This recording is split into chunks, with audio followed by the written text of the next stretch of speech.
Hey everybody, I'm Sheena and I'm here with my client Megan, and I'm gonna let Megan introduce herself. Why don't you tell me a little bit about you? Okay, my name is Megan Craig. I just turned 50. I have a very good life at home. I have a wonderful husband and three beautiful grandbabies and two beautiful daughters. And tell me about what brought you to me initially.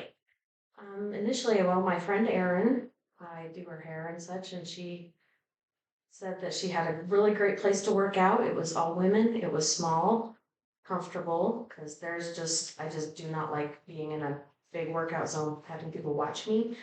And she said that I would be happy there and it would also help. I have a RA, so it would also help keep me moving in a comfortable space. Awesome. For those of you who don't know, RA is rheumatoid arthritis and it can be super, super painful. So Megan is really hardcore because she comes and she does the hard things even when she's hurting.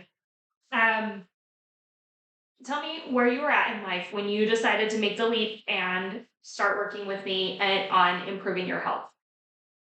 Um, After I'd been working out with Sheena, just my main goal was to just keep moving.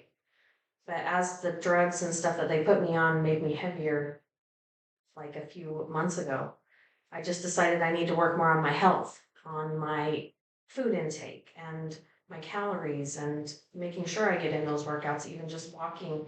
Sometimes walking can be very difficult for me.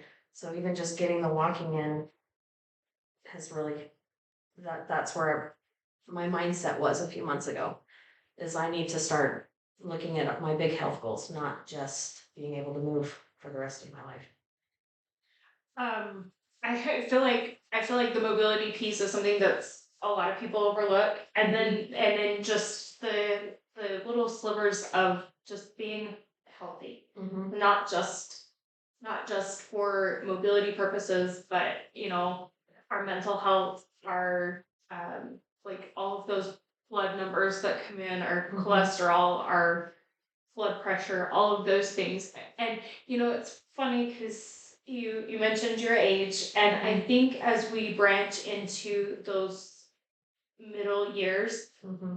we really do start to think about those things where in our 20s we just want to look good. Yeah, exactly. We're not thinking about the portion of it that has to do with our health. Yeah. So Mm. I think It's a lot easier not to worry about that in your 20s because your metabolism is up there. yeah, yes, it definitely changes. Oh, big time.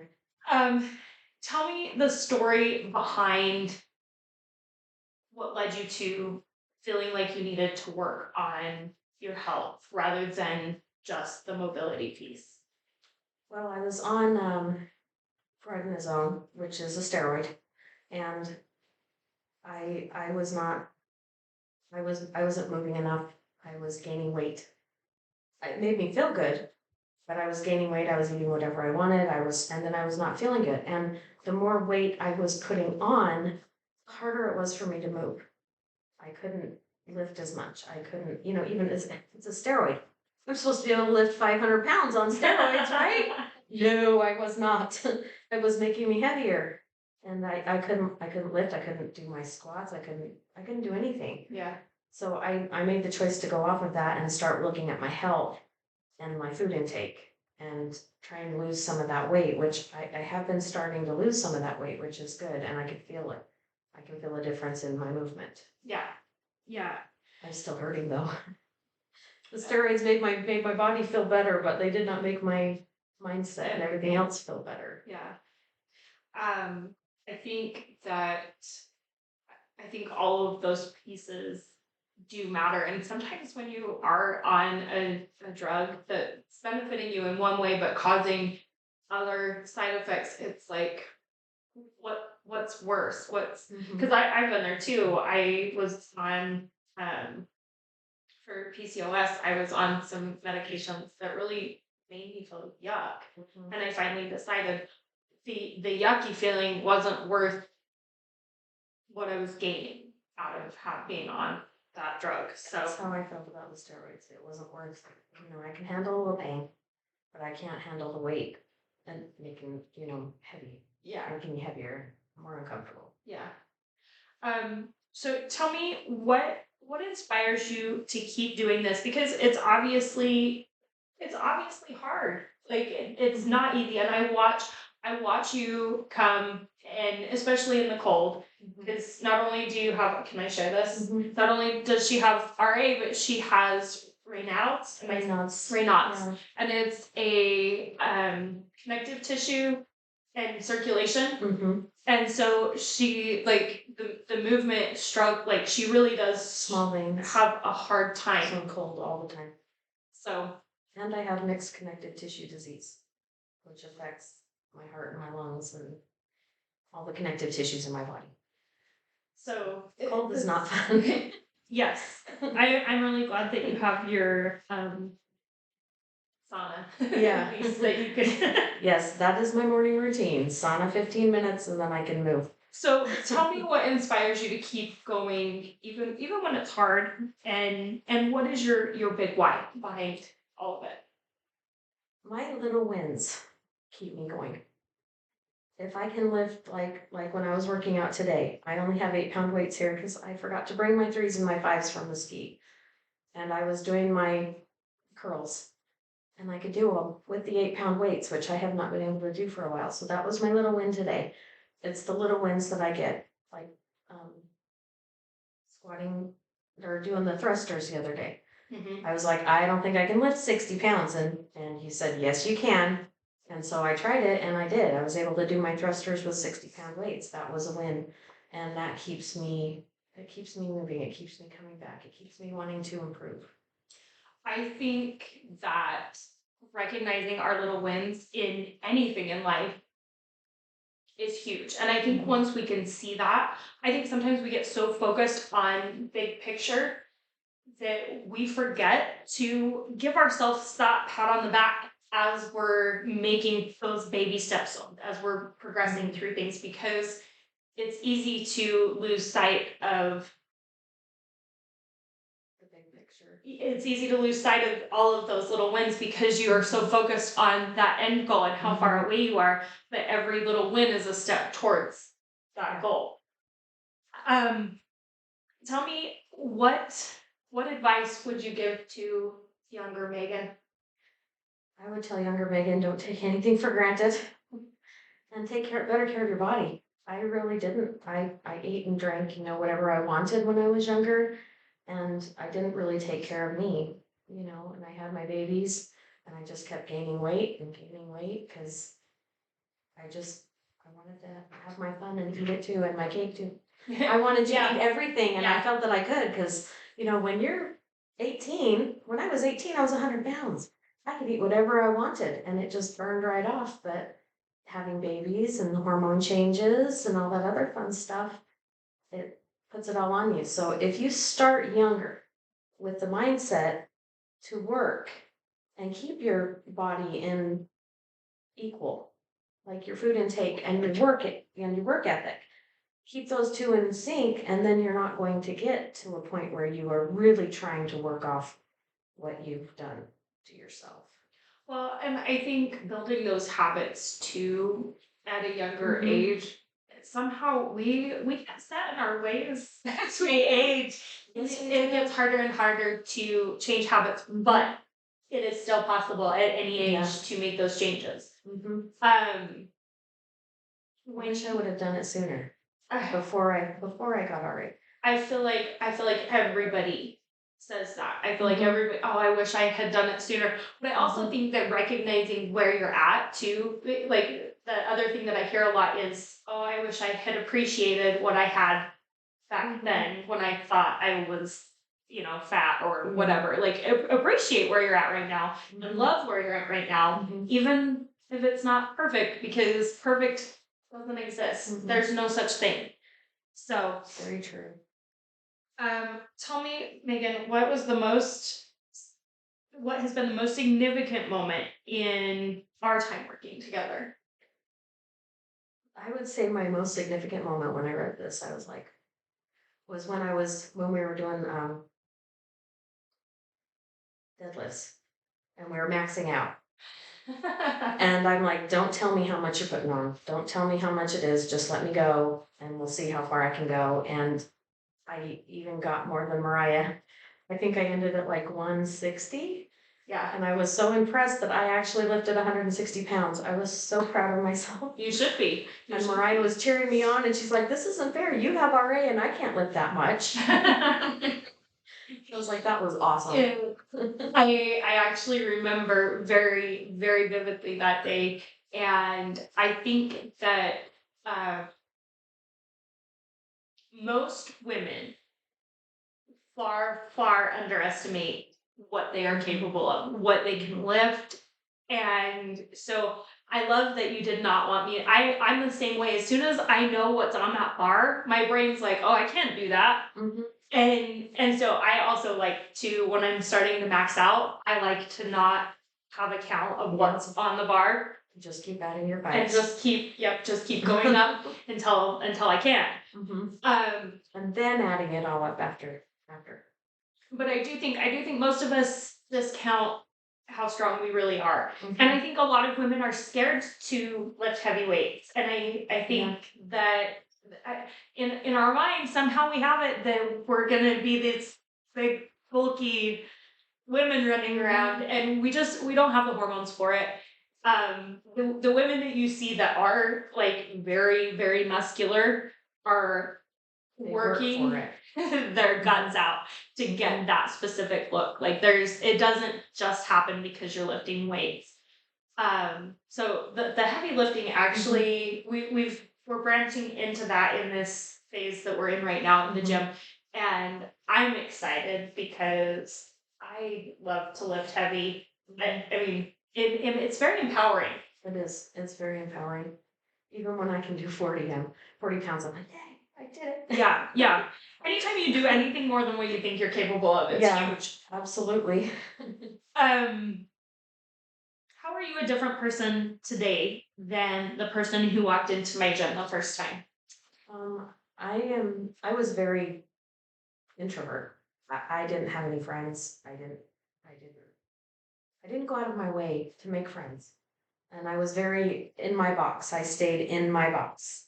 And I think working with you and getting to know the ladies and becoming a part of the group has helped me step out of my box and experience more things than I had experienced for a long time. You know, I've been married since I was 18 years old, and it's just been me and Sean and our family up until I started coming here. You know, I never really stepped out of the family box and made friends.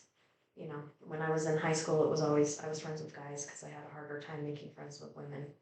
And I think being here and realizing that these women are all amazing.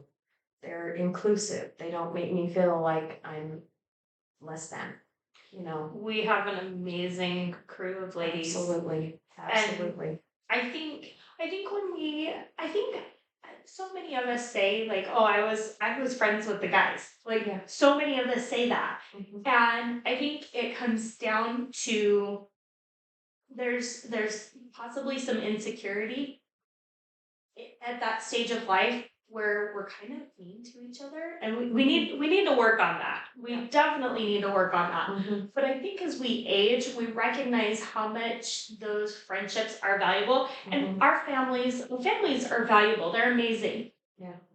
But having women who are going through some of the same things as you and allowing themselves to be vulnerable enough to say, "Oh, yeah, I've been there, or I've had that happen, or I'm going through this. How did you get through it?" I think that ability to be vulnerable allows us to connect and build those relationships and foster that. And I do think that those are so valuable, and I don't think we recognize, you know, until you're in it and you're like, where would I be without these people? Like I love our group. So do I. Love our group. So do I. For those of you watching, if you feel like you want to be part of this group, we have space for you. We absolutely have space for you. And the more women empowering women, the better. Yes, we need that. We need it. You need it mentally, and you need it spiritually, and you need it physically, because I have the best cheerleader in my 9 o'clock class. She's amazing. She literally is a cheerleader, and I love you, Mariah. If you're watching, I love you. Everybody loves Mariah. She is everybody's best cheerleader. Like and you know, each person in the group kind of has a little role that they fill and Yeah. fit into that makes them an essential part of the group. Yes. Yep. What would you say to somebody else who's in a situation similar to yours?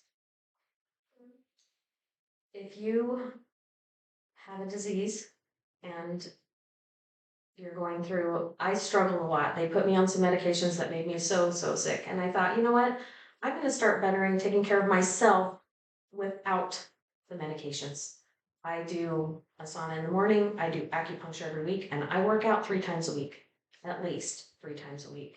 I try and get out and move, and it has helped me without having to take all those drugs that they put you on that make you sick.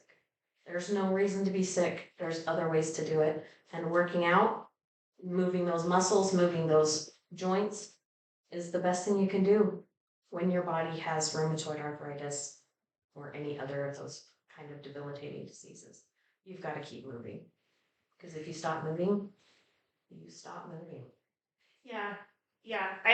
You know, can I share about our start together? So I don't have rheumatoid arthritis and I don't know how that feels. I can empathize with having watched Megan go through this. And I am a pusher. I am a pusher outside of your comfort zone. That and I mean you started with me like 5 years ago ish. And I was newer in, I'd been working for a couple of years and I had not had somebody quite as introverted as Megan come to the gym before. And I didn't quite know how to push Megan and encourage Megan. And so I maybe over pushed Megan and she was hurting and she said, you know what, I don't think I can do this. And she stepped away for a few months. And I reached out to her after that and I just said, hey, you know, let's have a conversation. This is where this communication piece comes back in. Let's have a conversation and tell me like what worked, what didn't work. And she had mentioned, you know, the weightlifting was really helpful, but some of the cardio was too intense. It was too much. And so we kind of talked and I explained like, yes, I want to push you. I always want to push you fairly outside your comfort zone. I don't want you to be so far outside your comfort zone that you feel overwhelmed or like it's impossible. And so we kind of came to an understanding of where that level was. And she came back and she started doing the lifting. We were doing some more interval training and then it would be a shorter workout and then we would flow afterwards and really stretch good. And when she came back and we were doing that and she could start to see how capable she was, she also shared this last night, that she was hurting a lot and that was part of it. She's like, maybe I'm doing too much and so I'm hurting because I'm doing too much, but she stopped exercising and she was still hurting. So she decided it was better. It's better to feel the pain of the muscles than the pain of working your muscles than the pain of your joints. Yeah. So the muscle pain is different, but it's beneficial. You can feel that it's actually doing some work. Yeah. So I needed to step away and see that, oh, I'm feeling the pain in my joints and not the pain in my muscles. And I'd rather feel the pain in my muscles because there's a reason for that. Yeah. There's no reason for my joints to hurt. Yeah. So, but I feel like sometimes it comes down to like choose your heart. Like, it's hard to be overweight. It's hard to have your joints hurt. It's sometimes it's hard to exercise like that. Some of us crazy people enjoy it, but I know that not everybody is in that boat. But if you can find all of the other pieces that you enjoy, like having fantastic people, we keep it fun in the gym. It's usually there's some laughs. We get But I think having good people, having music, having and recognizing, and this is the other thing I think that kind of comes with age. In my 20s, I was not gonna back down from anything ever. Even if it was gonna hurt me, I was like, Mhm. no, yeah, I'm doing that. I'm gonna do 5,000 pull-ups, and Mhm. I may not be able to move for a month, but I wanted to push that way. Where with age, I feel like I've recognized my limit, and somebody the other day said, and I accept it. And I was like, oh, I maybe have always known my limit, but I wasn't ready to accept where I was at and be okay with it. And I think as we age, we've recognized, like, okay, here's my limit. I'm going to push myself outside that comfort zone, but I'm gonna accept that where I'm at is okay. If I can lift the 60 pounds, Mhm. that's okay. That's maybe not what everybody's doing right now, but I'm pretty proud of it. So I think that Just that's listening important. to your body as you get older too. There just comes a point sometimes at the workout that I'm like, I just can't do anymore. I just can't, because if I do anymore, I'm either gonna throw up or I'm gonna pass out. And those are never the Your goal. choices. Exactly, never the goal. Yeah. I think recognizing, like, okay, I let my body do some good work today, and I'm going to stop, and that's okay. Yeah. Yeah. Um, Hit the limit. tell me, why did you decide to share your experience with others? Because if there's other ladies out there that have RA or think they can't, or are introvert and really need to step out of their comfort zone to become the person that you can be. I feel like I'm a better wife, better mother, I'm a better grandmother, because I have all these other ladies behind me that we can talk things out with. If I'm having a problem with something, I can come to these ladies. I can say, I'm having a problem with this. Can you guys help me? And they give me the best advice, and it's helpful advice, and I can take that back into my daily life and make everything better. It's just better. Well, and I feel like a lot of times we feel like we're alone in whatever it is that we're going through, or if you're introverted, like, oh, nobody gets, like, all of these people are just extroverted and they don't understand me, and I'm just alone. And I think that when we recognize that we're not alone, because there are some other introverted ladies that have come, whether it's Yes. to the gym or the retreats or whatever, and you can kind of see, like, the benefit that being around the other introverted people, as well as some of these extroverted people, it brings this level of balance to our lives. But I also think that knowing, like, if you have RA, you're not alone, and it is possible. Like, I think that's huge, huge, is to see you are one that is inspiring to me, because I do know that this is hard for you, and I do know not only do you have the physical barriers of, like, hurting and all of that, but mentally, like, a lot of times people shut down with a diagnosis like that, because autoimmune is forever. Like, It they is. they don't go away. There's not a cure.